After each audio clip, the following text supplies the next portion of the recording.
Continuamos en Cámara de Crimen. El caso que vamos a tratar ahora, Rolo, tiene como un denominador común, sobre todo para la víctima. Ha sido perseguida en su vida por la violencia de los hombres. Parece increíble, pero no estamos hablando de una pareja, un tipo, que ejerce violencia contra ella. No. Estamos hablando de uno y después de otro, hasta terminar muerta de 24 puñaladas. María Luisa Belén Muñoz. Y vamos ahora a una barrida y le contamos el caso.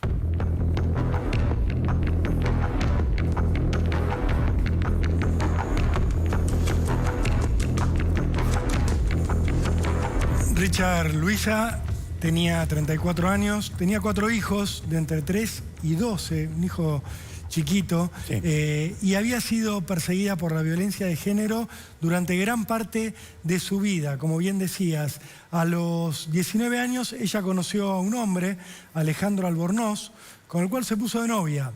Según cuentan en el entorno de Luisa, en un momento de esa relación adolescente, de jóvenes, Albornoz le pegó a Luisa. Sufrió violencia de género esta joven que decidió dejarlo. Se alejó de Albornoz, claro. Terminó con la relación porque no quería seguir sometida a esa clase de violencia. Con el paso de los años, Luisa formó una nueva pareja con otro hombre, con el cual tuvo 3 hijos, pero este hombre también la sometió a violencia de género. Comenzó a golpearla, comenzó a maltratarla de distintas formas, y lo que hizo Luisa fue dejarlo, alejarse de él para evitar seguir siendo víctima. Ya estamos hablando de un segundo episodio. El tiempo quiso que Luisa se reencontrara con aquel primer novio, con Alejandro Albornoz. ¿Dónde? En Berazategui, donde ella vivía con su familia. ¿Qué ocurrió? Volvió a ponerse en pareja con Albornoz, pensó que aquellos episodios de violencia habían quedado en el pasado, pero Richard no era así. Luisa estaba sufriendo otra vez violencia de género. De hecho, ella llegó a publicarlo en redes sociales, a escribir sobre lo que tenía que callar, sobre lo que estaba sufriendo, pero esos alertas, esos reclamos de ayuda no pudieron salvarla. Albornoz la terminó asesinando a Luisa de 24 puñaladas. Un crimen atroz, un femicidio más de los tantos que contamos en Cámara del Crimen, de esta violencia machista que no afloja y que tiene estos condimentos que nos impactan, que nos conmueven. Por supuesto, todos los asesinatos de las mujeres nos movilizan, pero acá estamos hablando de una mujer que tuvo un final atroz, a puñaladas, y que venía escapando de la violencia de género. Sí. Que estaba tratando de eludirla y que terminó siendo víctima de ella. Sí, sí, lo llamativo es eso, si se puede decir llamativo, ¿no? Casi toda su vida fue víctima. Es como un increyendo, como un increyendo. Un sopapo con el novio de los 19 años, lo larga, lo que contó Rolo, forma una familia, sufre violencia de género, vuelve con aquel primer novio y como un increyendo, por eso decía, como un aumento en la gravedad de los hechos, ya usa cuchillo y le asesta 24 puñaladas. Bueno, Richard, estamos comunicados ya con la familia de Luisa, estamos conectados con Celeste, que es la hermana, estamos conectados también con la mamá y con una prima de Luisa. Buenas tardes, muchas gracias por este rato con Cámara del Crimen. Los saludamos Ricardo Canaletti y Rolando Barbano. Buenas tardes. Celeste, quería empezar preguntándote a vos por lo que sufrió tu hermana en el último tiempo, por la violencia que precedió al asesinato. Vos entiendo que estabas al tanto y que estabas tratando de ayudarla a escaparse de quien iba a terminar siendo su asesino, ¿verdad? En realidad, los posteos que ella ponía en Facebook siempre decía que era por su relación anterior. Ajá. Nunca era por la relación actual que tenía. Siempre lo negó. Ella se los negaba a ustedes, o sea, ella hablaba de lo que había sufrido con el padre de sus hijos, pero no de lo que estaba sufriendo con Albornoz.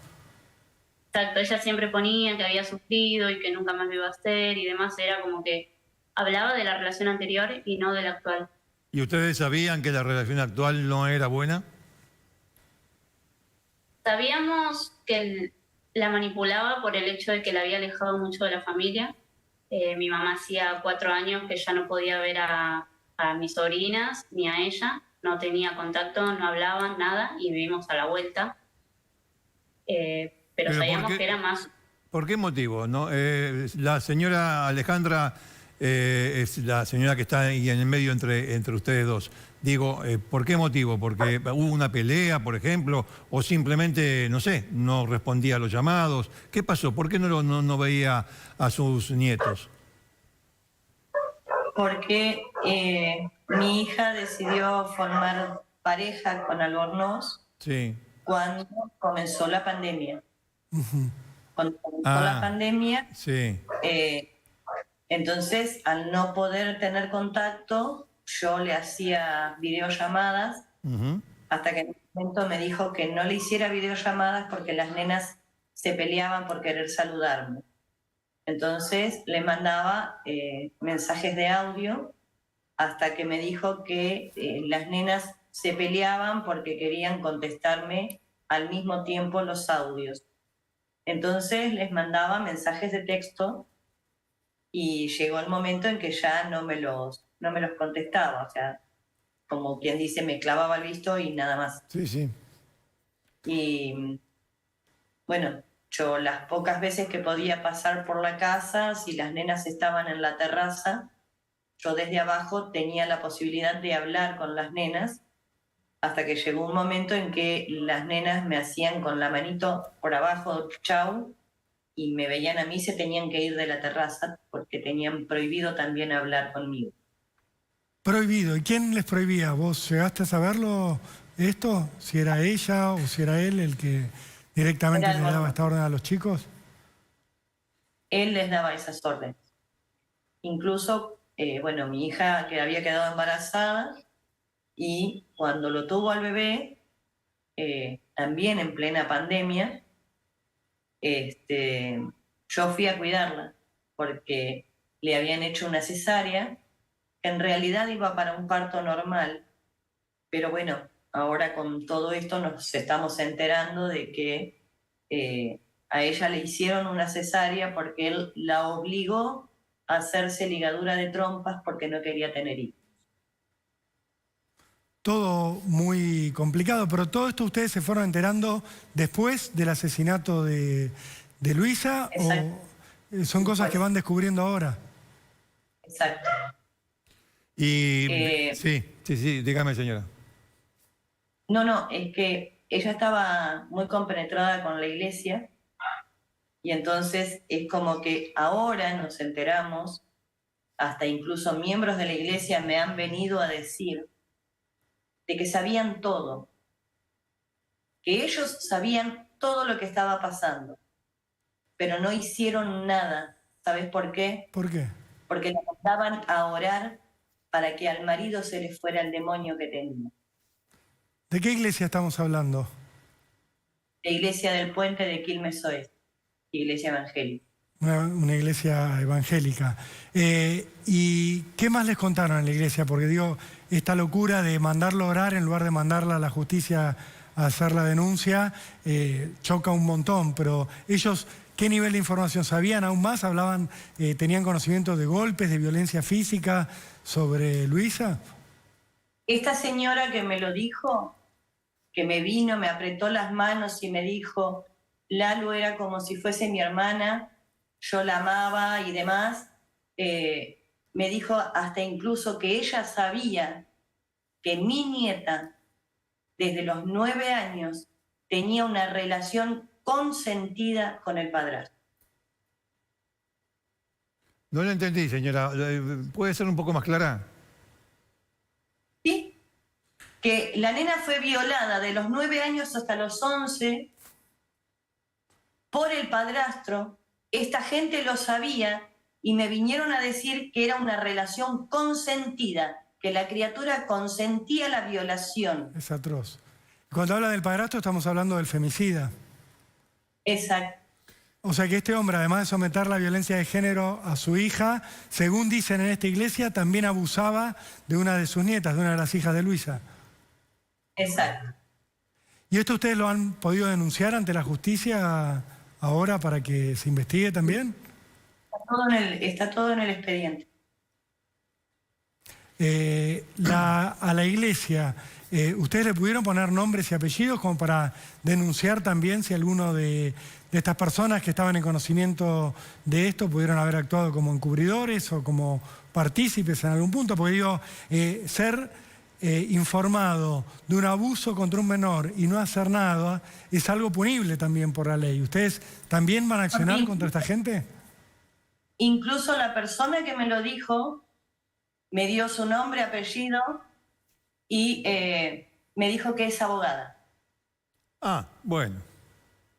Abogada, pero evidentemente no conoce la ley o no quiere cumplirla. Usted, lo que le pregunto es, ¿ustedes presentaron esto ante la fiscalía que investiga todo lo que rodeó al asesinato de Luisa?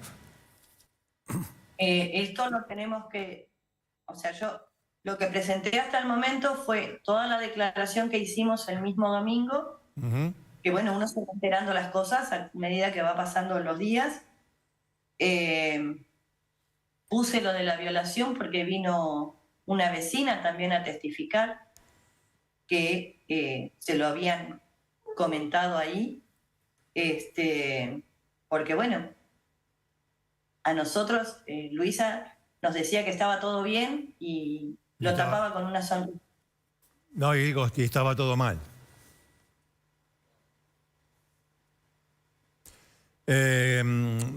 Yendo al momento en que, bueno, matan a su hija, le quería preguntar a Celeste. ¿Ella le habló por teléfono, te habló por teléfono, Celeste, ese día o intentó hacerlo? Esa noche estábamos juntas, estábamos en la casa de mi prima. Ah. A las 3 de la mañana más o menos le dije que bueno, que yo ya me iba a casa, yo vivo adelante de la casa de ella. Porque bueno, que me acompañaba y nos fuimos.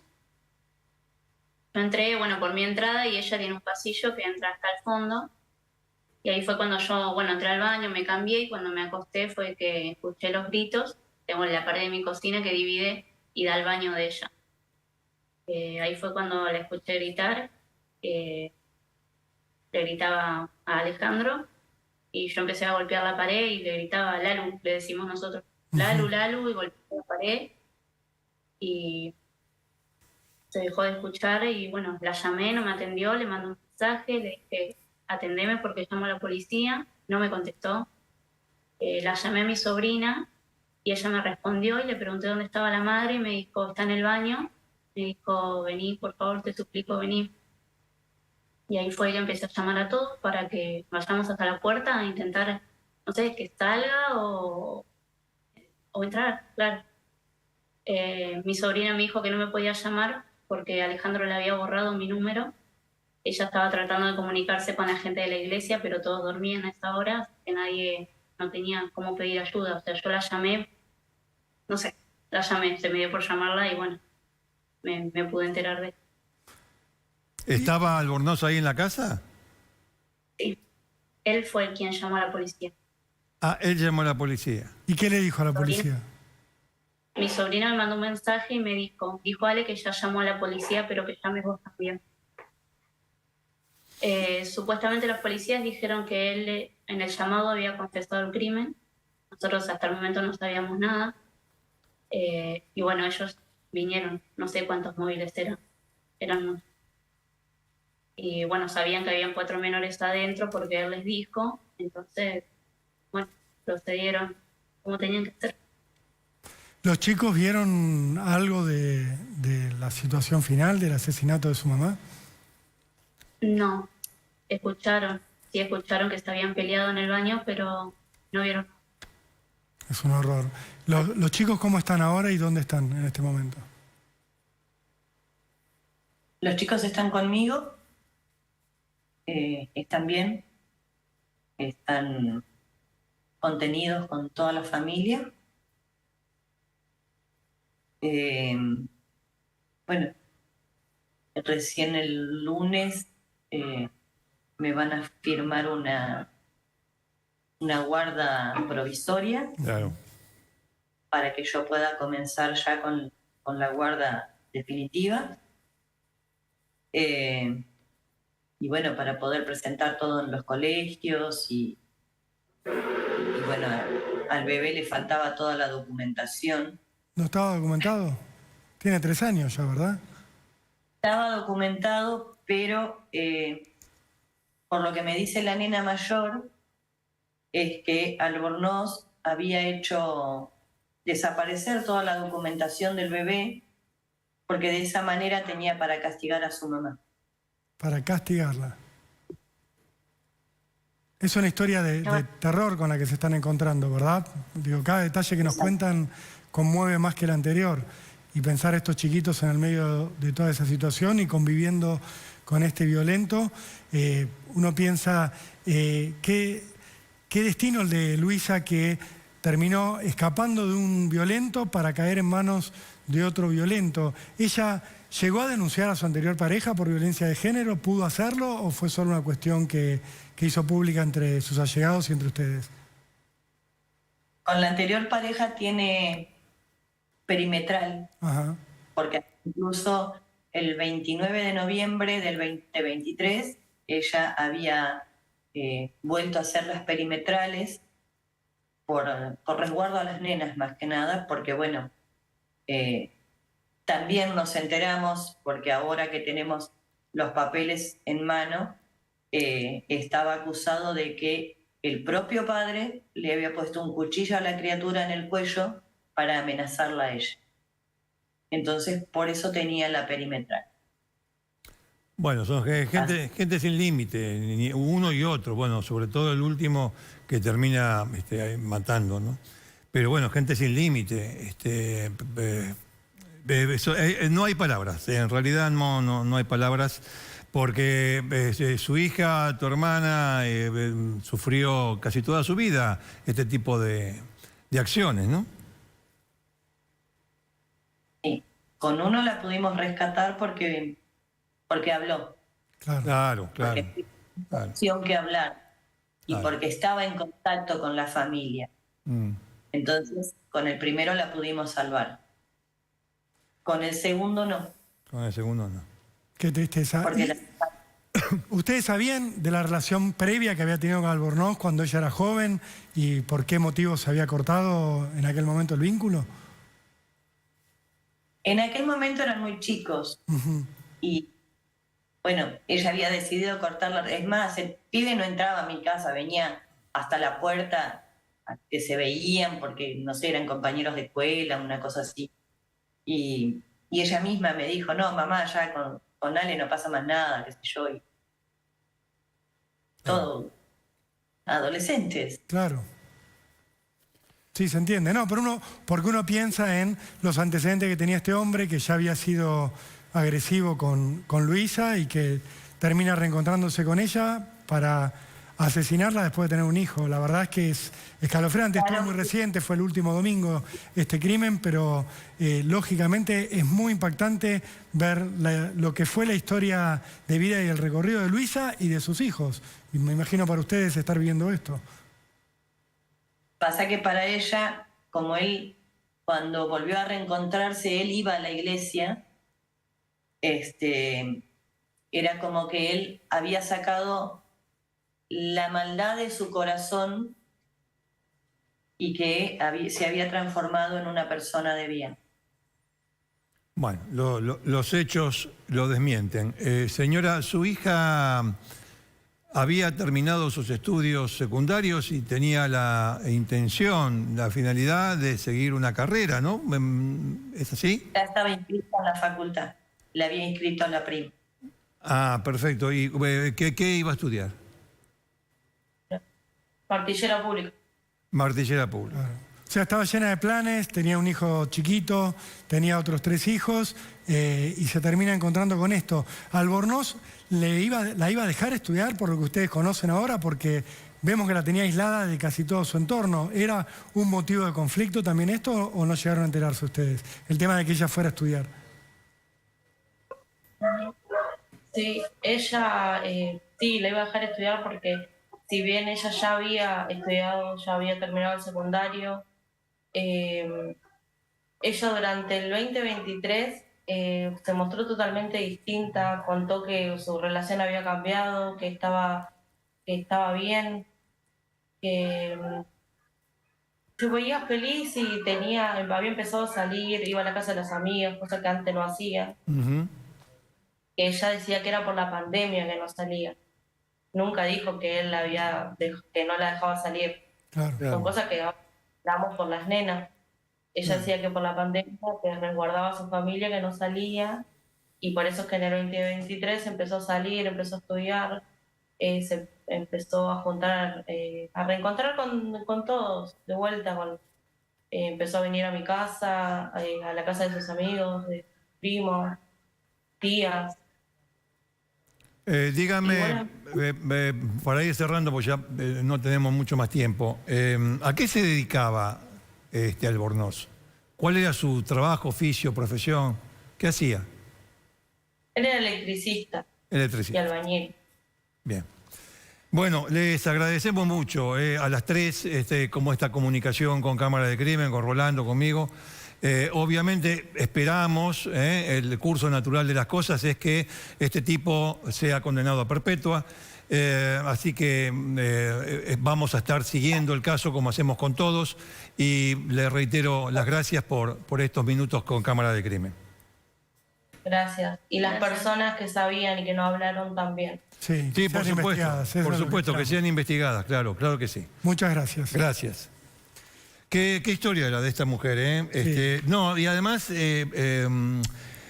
la importancia de hablar. Sí. Sí, la importancia de hablar. Pero y hablar con la persona correcta, porque lo que estamos viendo acá es que habló con las personas incorrectas. habló con gente muy bien. de una iglesia. Muy bien. No hacemos ningún juicio de valor sobre todas las iglesias, pero esta iglesia en particular, según cuenta la familia, sabía de la violencia de género que sufría Luisa y sufría de los abusos sexuales que habría sufrido su hija mayor. Y no hicieron nada con esto, solo los mandaron a rezar. Eso tiene que tener una consecuencia penal. Esperemos que la justicia también avance en ese sentido, Richard. No se enoje, pero el demonio no existe. Hay varones y mujeres malos. El demonio no existe.